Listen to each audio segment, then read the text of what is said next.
Hi, good afternoon or good morning to everyone. So my name is Tricia Berry, and I am the learning specialist with the Department of Education and Early Childhood Development in New Brunswick, responsible for universal design for career education. And thank you so much to Ransford and Mike for kicking us off. And so much of that provides the context for the conversation or presentation that Andrew and I are going to share with all of you. So I'll let Andrew introduce himself. All right. Well, thank you, folks. Thanks for having us here today. So I'm Andrew Culberson. So I'm a learning specialist that is looking after school counseling and mental health here in the province of New Brunswick. And so very excited to be here and share some of the work that we've been doing over the last number of years as we recognize that we need to make some of these changes and be really explicit about what we're doing with career education to really push the needle. Okay, so I'll start us off. So our goal today is to share some of what New Brunswick has been doing, as Andrew mentioned, to make career education more inclusive. So a little bit of the why is where we'll start today. So why do we need to ensure that all learners are equally accessing career development? And then we'll jump into some of that practice and what we have actually been doing and where we're headed as far as making it more accessible and providing that support for all of our students.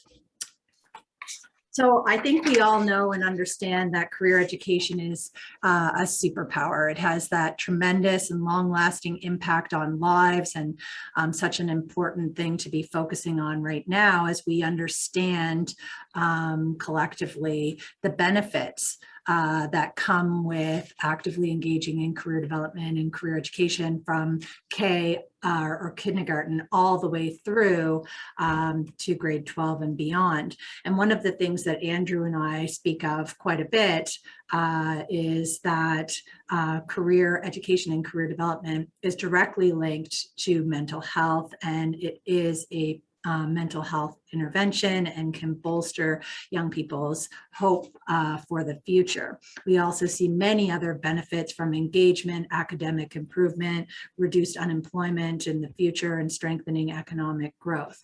So the benefits are many. So I always like to ask and just take a minute to reflect on ourselves as we consider all of this, and what are some of the career development interventions that you were afforded, what brought you to where you are today, and to kind of consider some of those things. Maybe you had family members or parents who were post-secondary graduates who were really able to give you advice and counsel. And, I ask you to think about, what if you didn't have those opportunities? What if you were never able to access any of those resources, interventions, or support? And I do appreciate, and I really like David's presentation at the introduction of this conference, and talking about the need to address the inequalities that currently exist. And that's what a lot of our work has been around. So what if learners aren't equally accessing career development? It's not a what, it is a reality. We know that they are not equally accessing the significant and lifelong benefits that many, are afforded. So in knowing that there is power and potential with career development and, even that mental health piece, it's really imperative that we are considering everyone and who may not be accessing this really important learning. So I'll turn it over to Andrew to talk about some of our current New Brunswick data. It's really important to, I guess, to kind of look at where are we and where do we want to go. But we need to take a look at what is the experience of our young people here in New Brunswick in particular. So I want to just help paint a little bit of a picture with some of the data that we capture through our school survey data on a yearly basis. So you can start to see some trends. We look at that sense of belonging, and we're inferring also with that career development piece, we see numbers, through COVID, especially there. I mean, there was a drop, but through that green and orange line that we see, those are our high school students who are planning and prepping, yet their sense of belonging within our school system isn't as high as we would want it to be. So what do we need to be doing to help respond to that? When we look at our school outcomes, it is really clear that there are a lot of kids that connect to school outcomes, but a lot that don't. So that relevance piece, does it matter? Are they finding their why in what they are doing for those years that they're spending in their high school experience? And the interest and motivation piece, it's that engagement. And when we look at 29, 33, 36% of our young people are interested and engaged, that other population, there's a huge group that are not engaged in what they are learning. And so that paints a picture of, okay, we've got to do something. And this is where Tricia and I came in a number of years ago to help in that response. But I like to show this slide and this data piece, because students who try hard, they're trying hard to succeed. They may not be connecting with what they're doing, but they know they need to do well, they want to do well. And so that trying hard to succeed piece is hope, right? So kind of capitalizing on the idea that students want to do well, they want good things. So let's set them up for success. And part of that is that career connected learning conversation that needs to be happening. So it's for everybody. And that's got to be really clear. And this is why it's universal design. We're starting from the ground floor. Yes. So when Andrew and I did our research and were looking at developing our career education strategy for New Brunswick students K to 12, we were really focused on, how are we going to advance career education, but more specifically, how are we going to level the playing field so that all students are able to access this career education. And so in our roles, we're very much focused on those historically marginalized populations within our province. So a little bit of information on that. So first of all, our LGBTQ plus students, in the research, it's been said that they receive less support and guidance for their career planning efforts than do their heterosexual students, such as which career fields are queer friendly and should they choose careers based on interest or LGBTQ plus fit. As well, completion rates for secondary school and rates of participation in post-secondary education between our Indigenous learners and non-Indigenous learners remains a significant challenge. Persons with disabilities are less likely to graduate from high school or from university at the bachelor's level or higher than persons without a disability, and persons with disabilities are more likely to be unemployed or not in the labor force. And for New Brunswick, that's quite significant, as we have in Canada the second highest population or second largest population of persons with disabilities. And as Ransford and Mike already mentioned, a labor market shortage. So as well, access to and persistence in post-secondary education remains uneven among Canadian youth, especially those from low-income families and those who come from families with no previous experience at the post-secondary level. Studies show that as well, inadequate career education coupled with weak links between learning and skills requirements in the labor market can result in our students switching programs more often in order to settle on a career direction and ultimately achieve those labor market attachments. We're also seeing underemployment in Canada Continues to be a serious and growing challenge for our youth and young adults. Many university graduates are working in jobs that are requiring college education or less, and some requiring high school education or less. Further, young university educated immigrants are also more likely to be overqualified than Canadian-born graduates. And all of this research comes from the Canadian Ministers of Education Council in their development of a document and benchmarks for successful transitioning for students. So Andrew is going to take us into a bit of the how. What are those best practices? What have we found to be those practices that can be universally integrated into all grades and all subjects? It's about universal design for learning, which comes from CAST, and intentionally incorporating it in all grades and subjects. Thank you, Tricia. So the focus on K to 12 is really important. We know that we need to be doing more earlier and be planning. It needs to be really intentional. And so between experiential learning, labor market information, focusing on some of the skill development, which is we're really honing in on social emotional skills and global competencies. Financial wellness is a huge piece, and our students are asking for that. And then my blueprint. So we're going to kind of go through how we're doing that. So labor market information is something that we are trying to make sure is disseminated effectively and efficiently to our student population, but also to the families as well. So we have been working with post-secondary education, training, and labor to actually have presentations delivered within our schools. We're intentionally planning work around LMI in our middle school, so we can start that conversation earlier, so they have a better understanding. Why would I need to access labor market information, and how? And it is very useful in the planning process. So another piece is the experiential learning, which we heard a great presentation from Mike and Ransford from here, the Department of Education, Early Childhood Development.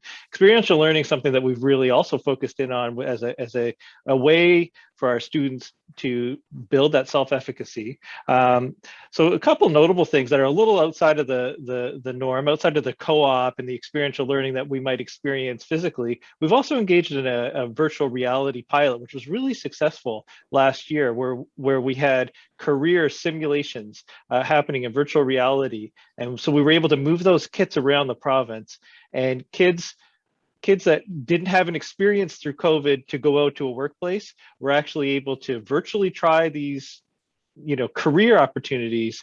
And some have gone on from that experience to actually post-secondary. So even if it's one, I mean, in my mind, that's a success. Social emotional learning and global competencies is another area where we're really trying to help the educators create a better understanding in their own practice and pedagogy, because these are the skills that employers are looking for. We're not calling them soft skills because the technical skills are being given and trainings happening on job sites. It's the skills, the relational skills, the ability to collaborate, to communicate, the self-awareness, the self-management pieces, and good decisions. And so we've been intentionally offering different training opportunities for our educators in the system. We've been working with districts to help to build the capacity within our system and the awareness. The financial wellness piece is also really important, because this is an aspect that our students are saying, well, we want to know how to plan.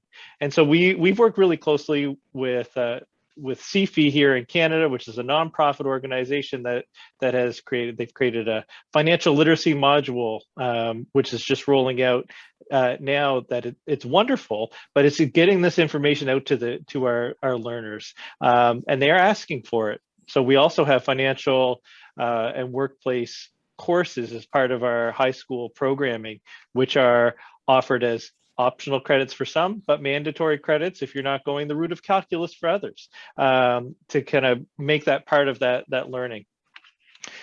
And so the other all of this information, so how we're assessing and collaborating, it's all coming into our Eportfolio life and career planning tool, My Blueprint, which through the Atlantic provinces, we're all using it. And in New Brunswick, we've been connecting with district folks to make sure that our schools are aware and are using it. Every child has an account. And as I talk to people, it's about explaining, as we're moving, 3, 4, 5 years in the future, it's not going to be just about that resume anymore. It's about your portfolio.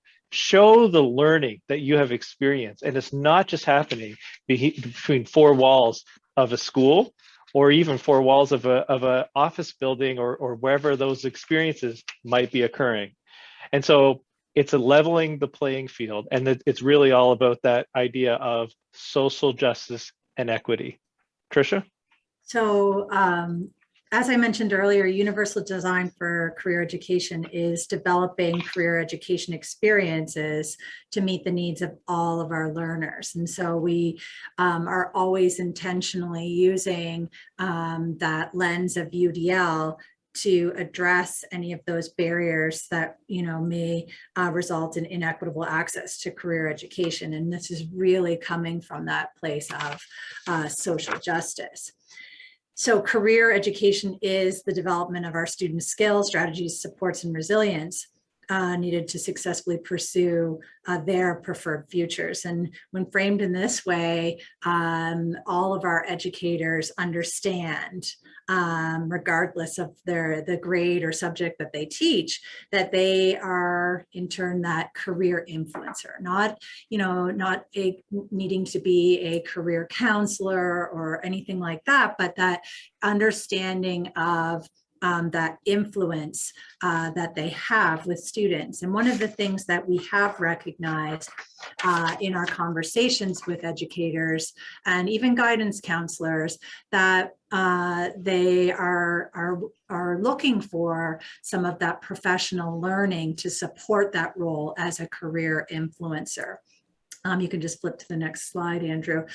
So one of the things that we've done in New Brunswick is we have been very purposeful in providing that foundational understanding of all of these best practices and career education and career development, and why is it significant and important to intentionally incorporate it into your classroom practice, not an add-on, but just instructional choice. And so this little short video that we're going to share with you is one of the many videos that we've produced to promote career-connected learning in New Brunswick, but also to help educators to engage with these modules that we have developed for them. And footage from New Brunswick, just so folks know as well. So So we'll take a look at this.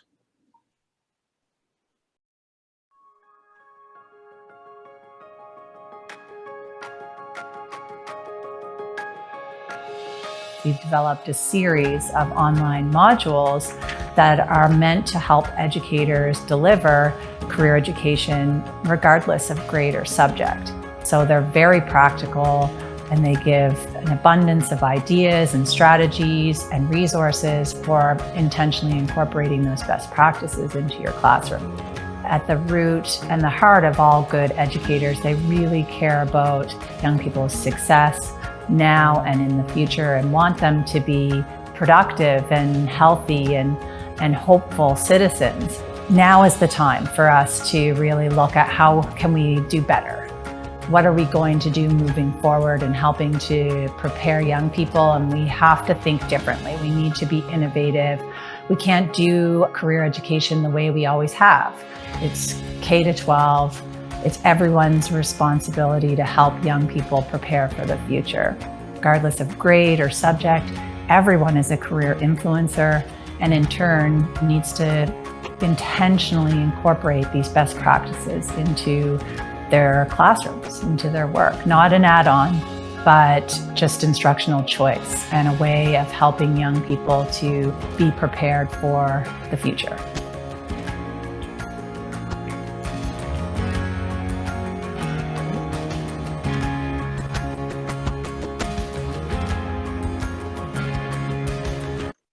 There we go. So I know we're wrapping up, and this is just our last slide, and this is sort of what we're hopeful for as we're going forward. And I wanted to share this because our next steps are moving towards developing this practice framework for hopeful transitions.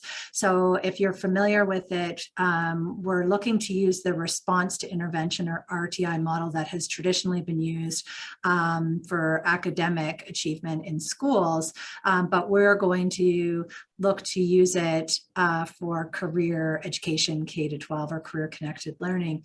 And we're doing this in the hopes of making sure that all students are getting the supports and interventions needed to successfully transition to the future. And so the tier 1 interventions are those universally designed career education experiences, K-12. What we've described in this presentation, what Andrew just went over, that's what that tier 1 would be.